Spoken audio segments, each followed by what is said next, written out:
नमस्कार मित्रांनो, आता आपल्याला पुढचं वैशिष्ट्य बघायचं आहे राज्यघटनेचं 7वं वैशिष्ट्य. ते वैशिष्ट्य आहे की एकात्मिक आणि स्वतंत्र न्याय व्यवस्था. याच्यामध्ये दोन शब्द आहेत, लक्षात ठेवायचं आहे. एक शब्द आहे एकात्मिक, त्याला इंग्लिशमध्ये म्हणतात इंटिग्रेटेड, आणि दुसरा शब्द आहे स्वतंत्र म्हणजे इंडिपेंडंट. या दोन्ही शब्दांचा अर्थ आपण वेगवेगळा समजून घेऊयात. पहिल्यांदा एकात्मिक किंवा इंटिग्रेटेड म्हणजे काय.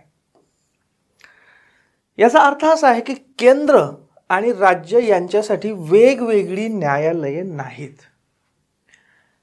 म्हणजे सरकार जी आहेत, केंद्रासाठी वेगळं सरकार आहे, राज्यांसाठी वेगळे सरकार आहेत. केंद्राचे कायदे वेगळे असू शकतात की जे संपूर्ण भारताला लागू होतात. राज्यांचे कायदे वेगळे असू शकतात, काही कायदे की जे फक्त त्या राज्यापुरते लागू असू शकतात.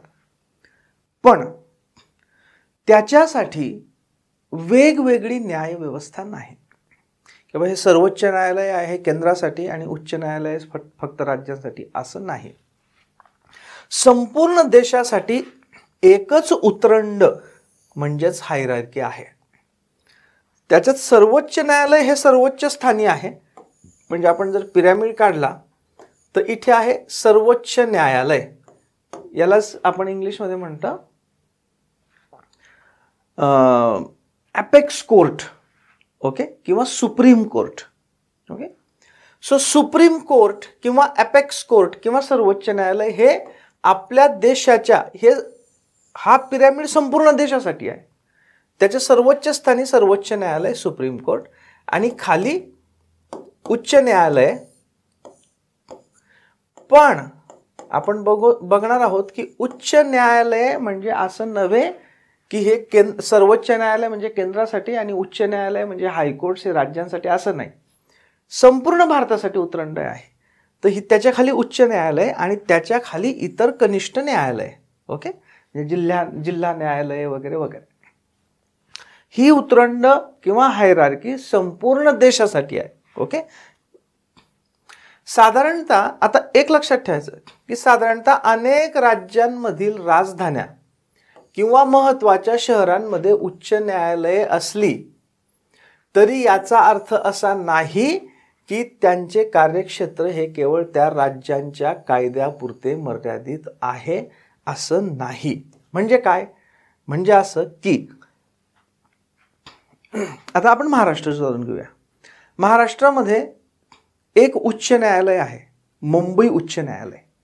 महाराष्ट्र उच्च न्यायालय नव्हे, मुंबई उच्च न्यायालय. मुंबई उच्च न्यायालयाची पीठं म्हणजे बेंचेस नागपूरला आहे, औरंगाबादला आहे. पण औरंगाबादला आणि नागपूरला असतं त्याला ते उच्च न्यायालयच असतं, मुंबई उच्च न्यायालयच असतं. फक्त काही सुलभतेसाठी लोकांना प्रत्येक गोष्टीसाठी उच्च न्यायालयाच्या कुठल्याही गोष्टीसाठी प्रत्येक वेळी मुंबईला यावं लागू नये म्हणून ती दोन पीठं आहेत किंवा बेंचेस आहेत, औरंगाबाद आणि नागपूर. राईट. मग याचा अर्थ असा आहे का की जे मुंबई उच्च न्यायालय आहे हे महाराष्ट्राच्या कायद्यांच्या अंमलबजावणीशी संबंधित काम करेल. म्हणजे त्या महाराष्ट्राचे कायदे बरोबर आहेत की नाही, म्हणजे संविधानाला धरून आहेत की नाही, किंवा महाराष्ट्रातल्या लोकांच्या मूलभूत अधिकारांचं उल्लंघन झालं तर तेवढ्या महाराष्ट्रातल्या लोकांच्याच मूलभूत अधिकारांच्या उल्लंघनासाठी किंवा महाराष्ट्रातल्याच कायद्यांची अंमलबजावणी काही चुकीच्या पद्धतीने होत असेल तर त्याच्याशी संबंधित फक्त खटल्यांसाठी, असं आहे का तर नाही. केवळ एक सोयीचा भाग म्हणून जवळजवळ सर्व, प्रत्येक नाही, जवळजवळ अनेक राज्यांच्या राजधान्यांमध्ये आणि महत्त्वाच्या शहरांमध्ये, काही राज्यांच्या महत्त्वाच्या शहरांमध्ये उच्च न्यायालय आहेत किंवा त्याची पीठं म्हणजे बेंचेस आहेत. ओके, तर हे लक्षात ठेवायचं. तर काय म्हटलं मी की याचा अर्थ असा नाही की त्यांचे कार्यक्षेत्र केवळ त्याच राज्यांच्या कायद्यापुरतेच मर्यादित आहे, असं नाही. आता याचा कॉन्ट्रास्ट काय आहे, याचा कॉन्ट्रास्ट आहे अमेरिकेमध्ये. अमेरिकेमध्ये जी उच्च न्यायालय आपल्या उच्च न्यायालयांशी पॅरलल जी तिथली न्यायालये असतात ती फक्त त्या राज्याच्या कायद्यांपुरती मर्यादित असतात. आणि जे फेडरल कोर्ट असतं किंवा सर्वोच्च न्यायालय असतं ते संपूर्ण अमेरिकेच्या जे सेंट्रल कायदे असतात त्यांच्यासाठी ते असतं. म्हणजे राज्यांच्या कायद्यांसाठी तिथली राज्यस्तरावरची न्यायालय आणि संपूर्ण देशासाठी फेडरल न्यायालय असं अमेरिकेमध्ये असतं. आपल्या इथे तसं नाही. आपल्या इथे सर्वोच्च न्यायालय म्हणजे एखाद्या महाराष्ट्रातल्या माणसाच्या मूलभूत अधिकारांचं उल्लंघन झालं, ते आपण नंतर पुढे बघणार आहोत की आपल्या मूलभूत अधिकारांचं जर उल्लंघन झालं तर आपण डायरेक्ट सर्वोच्च न्यायालयात जाऊ शकतो. तर महाराष्ट्रातल्या माणसाच्या मूलभूत अधिकारांचं उल्लंघन झालं तरी तो पण सर्वोच्च न्यायालयात जाऊ शकतो. केरळमधल्याचं झालं तोही सर्वोच्च न्यायालयात जाऊ शकतो. उत्तर प्रदेशमधलं झालं तोही सर्वोच्च न्यायालयात जाऊ शकतो. याच पद्धतीने जे केंद्राचे कायदे आहेत, केंद्राच्या कायद्यांवर उच्च न्यायालय सुद्धा निर्णय देऊ शकतं. उदाहरण सांगतो. आता आमचं इन्कम टॅक्स आहे. आता इन्कम टॅक्स ॲक्ट हा कोणाचा कायदा आहे? हा सेंट्रल गव्हर्नमेंटचा कायदा आहे, म्हणजे केंद्राचा कायदा आहे. मग याचा अर्थ इन्कम टॅक्सशी संबंधित काही वादविवाद असतील टॅक्स पेयरचे किंवा डिपार्टमेंटचे, तर ते हा केंद्राचा कायदा आहे म्हणून सर्वोच्च न्यायालयातच जातील का? नाही. मुंबई उच्च न्यायालय सुद्धा इन्कम टॅक्सशी संबंधित कायद्यांच्या खटल्यांचा निकाल देतं. ओके. तर अशा पद्धतीने सर्वोच्च न्यायालय हे एखाद्या राज्याच्या संबंधित कायद्याशी निकाल पण देऊ शकतं. त्याचप्रमाणे उच्च न्यायालय हे केंद्र सरकारच्या कायद्याशी संबंधित पण काही अंमलबजावणीचं काम करू शकतं. Okay, right. याला आपण म्हणतो एकात्मिक न्यायव्यवस्था. क्लिअर? ओके. भारतातील ही एकात्मिक न्यायव्यवस्था एकाच वेळी केंद्र आणि राज्य अशा दोघांच्या कायद्यांची अंमलबजावणी करते किंवा अर्थ लावण्याचे म्हणजे इंटरप्रिटेशनचे काम करते. किंबहुना उच्च न्यायालय आणि सर्वोच्च न्यायालय यांचं एक महत्त्वाचं काम असतं, ते म्हणजे कायद्यांचा अर्थ लावणे. जर वादविवाद निर्माण झाला काही, उदाहरणार्थ इन्कम टॅक्सचं परत एक्झाम्पल घेतो मी स्वतः इन्कम टॅक्स कमिशनर असल्यामुळे, की इन्कम टॅक्समधल्या एखाद्या शब्दाचा अर्थ काय? टॅक्स पेयरचं म्हणणं असेल की याचा अर्थ असा आहे आणि डिपार्टमेंटचं म्हणणं असेल तर की याचा अर्थ असा आहे, किंवा कायद्यातली अमुक एक तरतूद आहे, इन्कम टॅक्स ॲक्टमधली अमुक एक तरतूद आहे, तिचा अर्थ टॅक्स पेयर वेगळं लावत असेल, डिपार्टमेंट वेगळं लावत असेल, तर त्याचा निर्णय उच्च न्यायालय सुद्धा देऊ शकतं, जरी तो केंद्राचा कायदा असला तरी सुद्धा. ओके. आणि त्याच पद्धतीने समजा हे प्रकरण सर्वोच्च, समजा दुसरा एखादा कायदा राज्याच्या कायद्याशी संबंधित एखादं प्रकरण असेल, ते समजा आधी जिल्हा न्यायालयात होतं, त्याच्यानंतर अपीलमध्ये ते उच्च न्यायालयात गेलं, मुंबई उच्च न्यायालयात गेलं, मुंबई उच्च न्यायालयाने काहीतरी निर्णय दिला, तिथून समजा ते सर्वोच्च न्यायालयात गेलं अपिलामध्ये, तर जरी तो खटला हा राज्याच्या कायद्यांशी संबंधित असला तरी सुद्धा त्या राज्याच्या कायद्याचा अर्थ लावण्याचं काम सर्वोच्च न्यायालय करेल. ओके. तर अशा पद्धतीने हे लक्षात ठेवायचं की भारतातली एकात्मिक न्यायव्यवस्था ही एकाच वेळी केंद्र आणि राज्य अशा दोघांच्या कायद्यांची अंमलबजावणी किंवा अर्थ लावण्याचं काम करते. तर हे काय झालं? हे झालं एकात्मिक न्यायव्यवस्था म्हणजे काय, इंटिग्रेटेड ज्युडिशियल सिस्टीम म्हणजे काय, किंवा इंटिग्रेटेड ज्युडिशियरी म्हणजे काय. दुसरा शब्द आपला काय होता? एकात्मिक आणि काय? स्वतंत्र.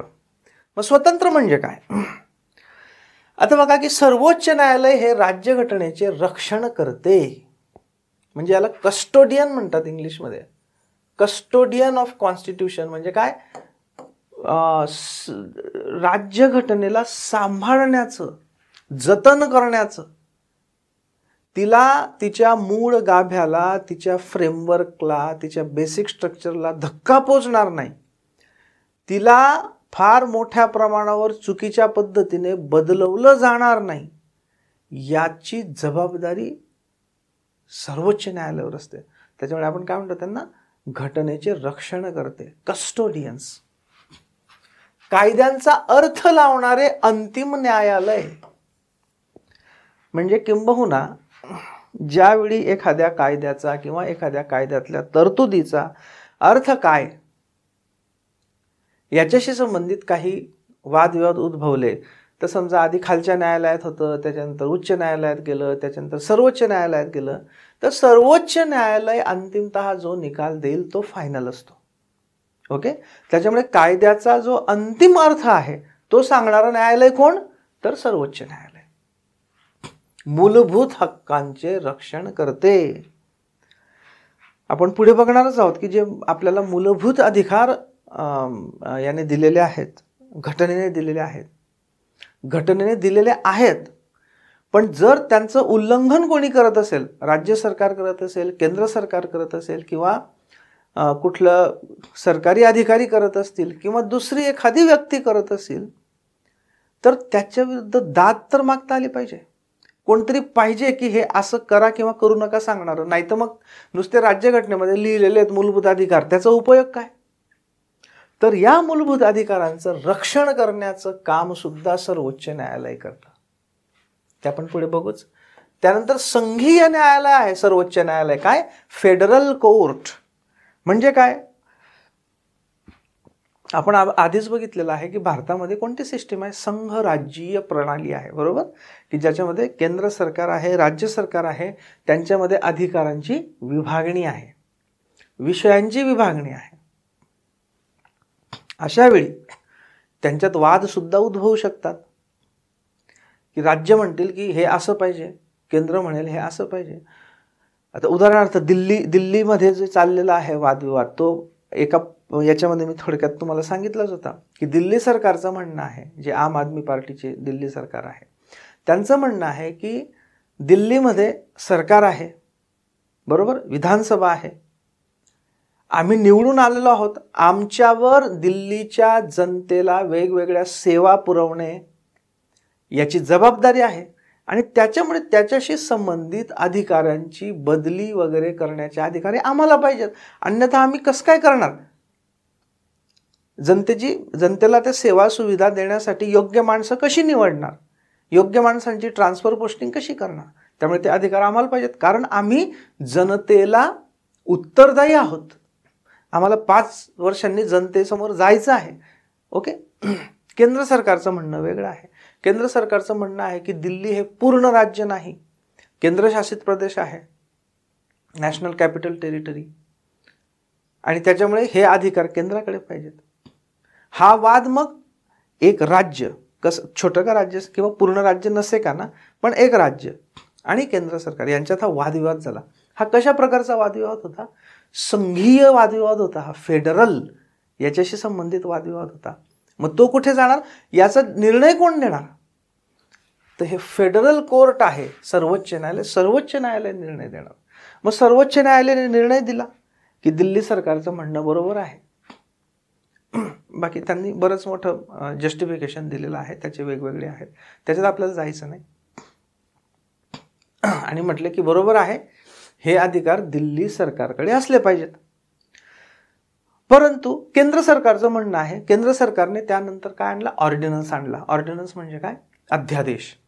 म्हणजे ज्यावेळी संसदेमध्ये बिल पास करणं शक्य नसेल इमिजिएटली, म्हणजे संसदेचं अधिवेशन चालू नसेल वगैरे वगैरे, तर अध्यादेश आणला जातो आणि 6 महिन्याच्या आत त्याचं कायद्यात रूपांतर करणं गरजेचं असतं.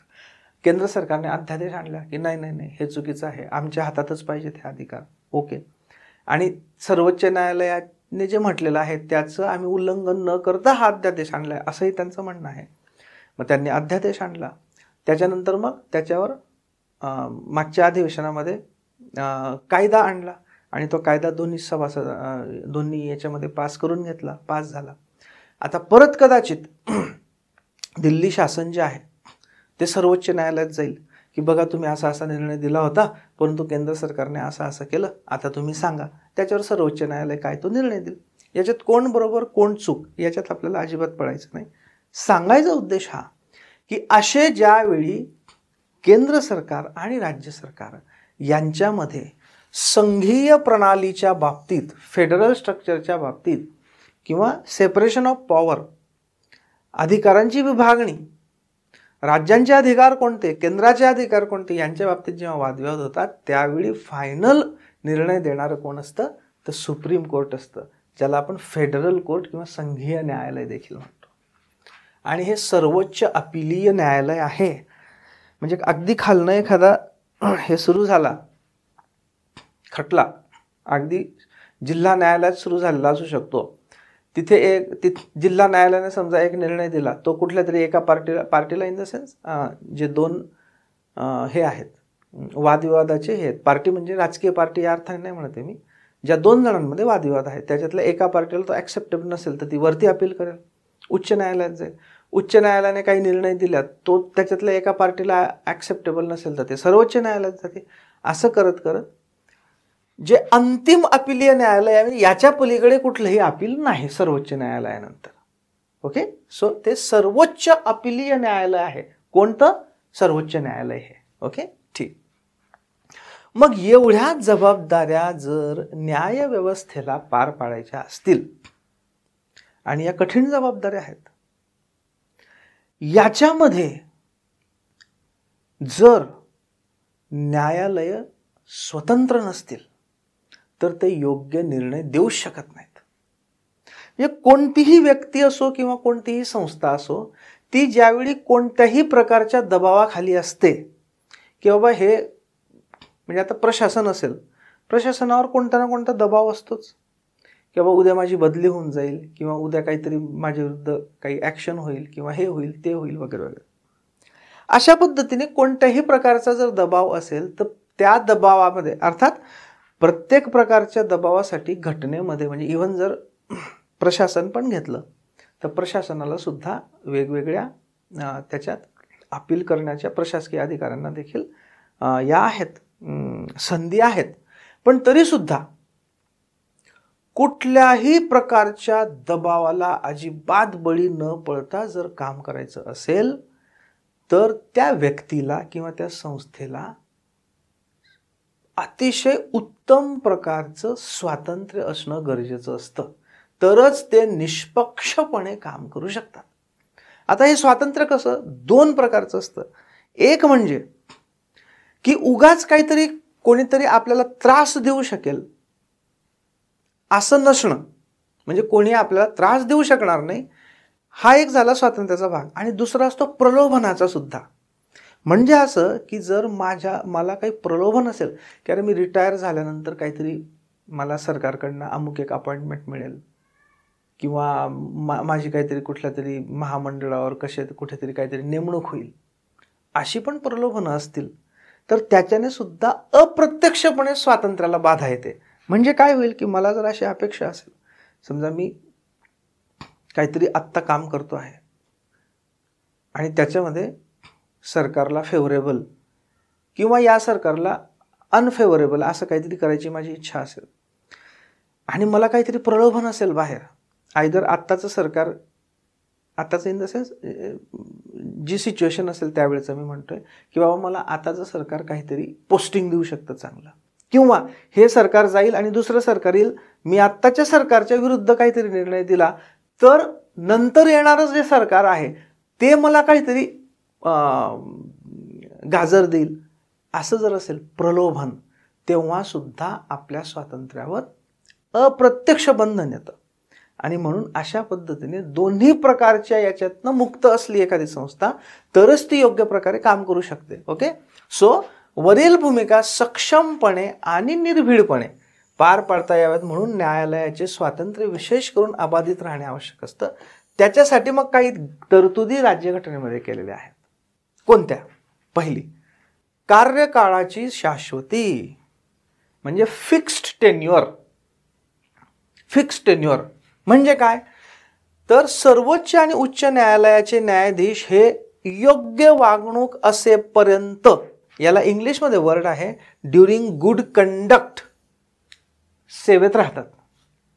याच्यामध्ये आता बघा हे दोन शब्द आहेत. ड्युरिंग गुड कंडक्ट हा एक शब्द आहे, दुसरा एक शब्द आहे ॲट प्रेसिडेंट्स प्लेजर. हे इंग्लिशमध्येच लक्षात ठेवा. दोन शब्द आहेत. एक काय ड्युरिंग गुड कंडक्ट आणि ॲट प्रेसिडेंट्स प्लेजर या दोघांमध्ये फार मोठा फरक आहे. ॲट प्रेसिडेंट्स प्लेजर म्हणजे प्रेसिडेंट म्हणजे कोण? राष्ट्रपती. की जोपर्यंत राष्ट्रपतींची मर्जी आहे तोपर्यंत एखादा जण सेवेत राहील. याचा अर्थ काय? याचा अर्थ असा, आता आपण याच्या पूर्वी बघितलेला आहे, राष्ट्रपती जे असतात, राष्ट्रपतींना आपला स्वतंत्र निर्णय घेण्याचं स्वातंत्र्य आहे का? नाही. राष्ट्रपती जे निर्णय घेतात ते कोणाच्या सल्ल्याने घेतात? तर पंतप्रधान आणि त्यांचं मंत्रिमंडळ यांच्या सल्ल्याने घेतात, किंबहुना ते बंधनकारक आहे.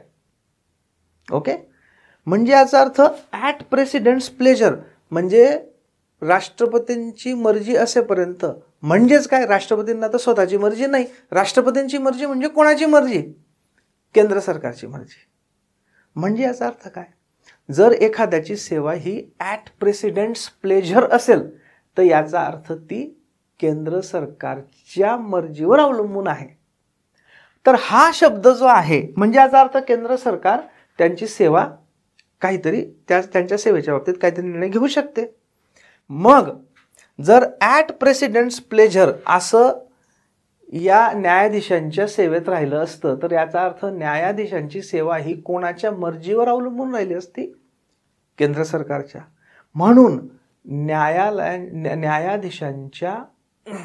न्यायाधीशांची जी सेवा असते त्याच्यात ॲट प्रेसिडेंट्स प्लेजर राष्ट्रपतींची मर्जी असेपर्यंत हा शब्द वापरलेला नाही.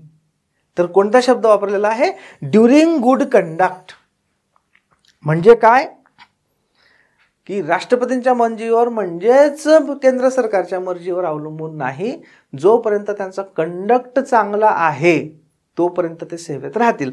आणि आपण पुढे नंतर बघूच की सर्वोच्च न्यायालयामध्ये 65 वर्ष आहे रिटायरमेंटचं एज आणि उच्च न्यायालयांमध्ये आहे 62, 65 अँड 62. म्हणजे 65 वर्षापर्यंत ते राहू शकतात. एकच जर त्यांचा कंडक्ट चांगला नसेल, पण तो पण कंडक्ट चांगला होता का नाही होता हे महाभियोगाने ठरवावं लागतं. ते पुढे बघूच आपण. ते म्हणजे असं काही सोपं नाहीये की हा कंडक्ट म्हणजे काय? वागणूक. ती वागणूक त्यांची चांगली होती का नव्हती वगैरे हे असं कोणाला ठरवण्याचा अधिकार नाही. केंद्र सरकारला किंवा राज्य सरकारला किंवा कुठल्या याला. ते त्याच्यासाठी महाभियोग म्हणजे इम्पिचमेंटची प्रोसेस करावी लागते जी खूप कठीण असते. ओके, थोडक्यात काय, अशा पद्धतीने ड्युरिंग गुड कंडक्ट हा शब्द वापरून न्यायाधीशांच्या कार्यकाळाची शाश्वती देण्यात आलेली आहे. त्यांचं फिक्स टेन्युअर असतं. म्हणजे सर्वोच्च न्यायालयाच्या न्यायाधीशांना 65 वर्षापर्यंत कोणाचीही भीती न बाळगता काम करता येऊ शकतं. उच्च न्यायालयाच्या न्यायाधीशांना 62 म्हणजे 62 वर्षापर्यंत कोणाच्याही भीती विना काम करता येऊ शकतं. ओके, तर ही काय कार्यकाळाची शर्ती. सेवा शर्तींमध्ये सेवेच्या काळात बदल करता येत नाही. अच्छा, मग एखाद्याने असं ठरवलं, एखाद्या सरकारने की चला बा यांना काढता येत नाही, यांच्या जे सेवा शर्ती आहेत म्हणजे यांना किती पगार मिळेल, यांना काय सोयी सुविधा मिळतील वगैरे वगैरे हे आपण बदलून टाकू. तसं देखील करता येत नाही. सेवा शर्ती एकांगीपणाने बदलता येत नाहीत. म्हणजे त्याची सुद्धा शाश्वती न्यायाधीशांना असते. सर्वोच्च आणि उच्च न्यायालयाच्या न्यायाधीशांचे पगार हे फिक्स असतात. सुरुवातीला दुसऱ्या परिशिष्टात दिलेले होते. आपण ज्यावेळी परिशिष्टे बघू राज्यघटनेची, जी एकूण 12 परिशिष्टे आहेत, पूर्वी 8 होती ओरिजिनल, नंतर 4 ॲड झालेली आहेत, एकूण 12 आहेत. प्रत्येक परिशिष्टामध्ये काय काय होतं तर दुसऱ्या परिशिष्टामध्ये काही ज्या महत्त्वाच्या जी महत्त्वाची घटनात्मक पदं आहेत त्यांचे पगार दिलेले होते. सो त्याच्यामध्ये सर्वोच्च आणि उच्च न्यायालयाच्या न्यायाधीशांचे सुद्धा पगार दिलेले होते. त्यानंतर ते संसद कायदा करून वाढवू शकते. म्हणजे ओरिजिनल दिलेले होते ते नंतर संसद कायदा करून वाढवू शकते. ओके, त्यामुळे काय की त्यांच्या पगार फिक्स असतात. असं नाही की उठलं आणि केंद्र सरकारने कायदा पास कमी केला आणि कमी करून टाकले पगार वगैरे. नो, असं करता येत नाहीत. मुख्य म्हणजे सर्वोच्च न्यायालयाचे जे न्यायाधीश असतात त्यांचा पगार हा कन्सोलिडेटेड फंड ऑफ इंडियामधनं होतो. म्हणजे जसं कसं असतं बघा, एक साधं फक्त समजण्यासाठी एक्झाम्पल देतो. जे जिल्हा परिषदेचे वर्ग 2 किंवा वर्ग 3चे कर्मचारी असतात त्यांचा पगार कुठून होतो? जिल्हा परिषदेतून होतो. मग तो कशावर अवलंबून असतो की जिल्हा परिषदेकडे पैसे आहेत नाही आहेत म्हणून एखाद्या बऱ्याच वेळा आपण बघतो बघा छोट्या मोठ्या जिल्हा परिषदा किंवा छोट्या मोठ्या ज्या म्युनिसिपल कॉर्पोरेशन्स वगैरे असतात यांच्या कर्मचाऱ्यांचे पगार कधी कधी रेग्युलर होत नाही. का? कारण त्यांचे पगार त्या संस्थेच्या म्हणजे जिल्हा परिषद किंवा पंचायत समिती असेल किंवा मनपा महानगरपालिका असेल त्यांच्या फंडमधनं होत असतात. त्यांच्याकडे फंड नसतील तर यांचे पगार होत नाही. या उलट जो क्लास 1 अधिकारी असतो आयदर राज्य शासनाचा किंवा केंद्र शासनाचा त्यांचे पगार त्या डायरेक्ट शासनाच्या फंडमधनं होत असतात. म्हणून ते असं सहजासहजी होत नाही की कुठल्या क्लास 1 अधिकाऱ्याचा पगार रेग्युलर झाला नाही. राईट, हा फरक असतो. याच पद्धतीने सर्वोच्च न्यायालयाचा जो पगार असतो हा कन्सोलिडेटेड फंड ऑफ इंडिया याच्यातनं होतो आणि उच्च न्यायालयाच्या न्यायाधीशांचे पगार हे कन्सोलिडेटेड फंड ऑफ स्टेट्स म्हणजे त्या त्या राज्याच्या कन्सोलिडेटेड फंडमधनं होतो. म्हणजे त्यांना पगार मिळण्याची सुद्धा शाश्वती असते जेणेकरून ते स्वतंत्रपणे त्यांनी स्वतंत्रपणे निर्भीडपणे काम करावं. ओके, फक्त एकाच सिच्युएशनमध्ये सर्वोच्च आणि उच्च न्यायालयांच्या न्यायाधीशांचे पगार कमी केले जाऊ शकतात. हे लक्षात ठेवायचं. कोणती ती सिच्युएशन? जर देशामध्ये आर्थिक आणीबाणी लागली, ओके, फायनान्शियल इमर्जन्सी. बघा, इमर्जन्सीचे सुद्धा वेगवेगळे प्रकार आहेत. राष्ट्रीय आणीबाणी असते, राज्य आणीबाणी असते, आर्थिक आणीबाणी असते.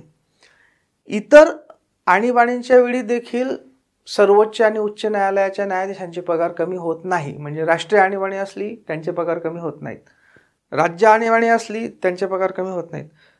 केवळ आर्थिक आणीबाणी असली पूर्ण देशामध्ये, आणि पूर्ण देशामध्ये आर्थिक आणीबाणी केव्हा लागते? जेव्हा खरोखर देशाची आर्थिक परिस्थिती अत्यंत वाईट परिस्थिती आलेली असते तेव्हाच फक्त आर्थिक आणीबाणीच्या वेळी, फायनान्शियल इमर्जन्सीच्या वेळीच पगार कमी केले जाऊ शकतात, अन्यथा नाही. Okay, next. सर्वोच्च आणि उच्च न्यायालयाच्या न्यायाधीशांना सेवेतून काढून टाकण्यासाठी महाभियोगासारखी कठीण प्रक्रिया असते. इम्पिचमेंट इंग्लिशमध्ये त्यांना म्हणतात. महाभियोग ते आपण नंतर डिटेलमध्ये बघू ज्यावेळी ॲक्च्युली महाभियोग या विषयावर आपलं लेक्चर होईल.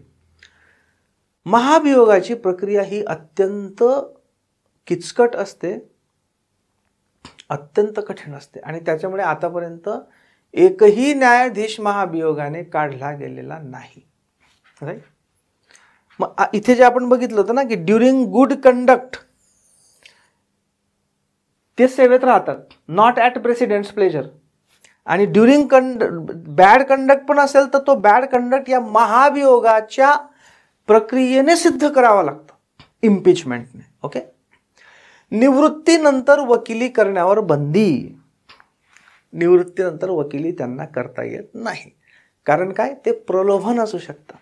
समजा निवृत्तीनंतर वकिली, समजा मी सर्वोच्च न्यायालयाचा न्यायाधीश आहे आणि मला निवृत्तीनंतर वकिली करायची परवानगी असेल तर मी ज्यावेळी सेवेत असताना मी काय करेल? सेवेत असताना माझ्या डोक्यात काय राहील? अरे मला निवृत्तीनंतर वकिली करायची आहे. मग वकिली ज्यावेळी मी करेल त्यावेळी मला मोठमोठ्या उद्योगधंद्यांचे, मोठमोठ्या लोकांच्या केसेस मिळाल्या पाहिजेत. त्यामुळे आत्ता माझ्यासमोर त्यांच्या जर केसेस असतील तर मी त्यांच्या फेवरमध्ये निर्णय देण्याचा प्रयत्न करेल. का? कारण मला नंतर वकिली करायची आहे, रिटायरमेंट नंतर वकिली करायची असेल तर मला त्यांच्या केसेस मिळायला पाहिजेत. म्हणजे झालं की नाही हे प्रलोभन? म्हणजे इनडायरेक्टली माझ्या स्वातंत्र्यावर बंधन आलं की नाही? मीच स्वतः आणलं की नाही? ओके. ते प्रलोभनाचं बंधन येऊ नये म्हणून निवृत्तीनंतर वकिली करण्यावर बंदी.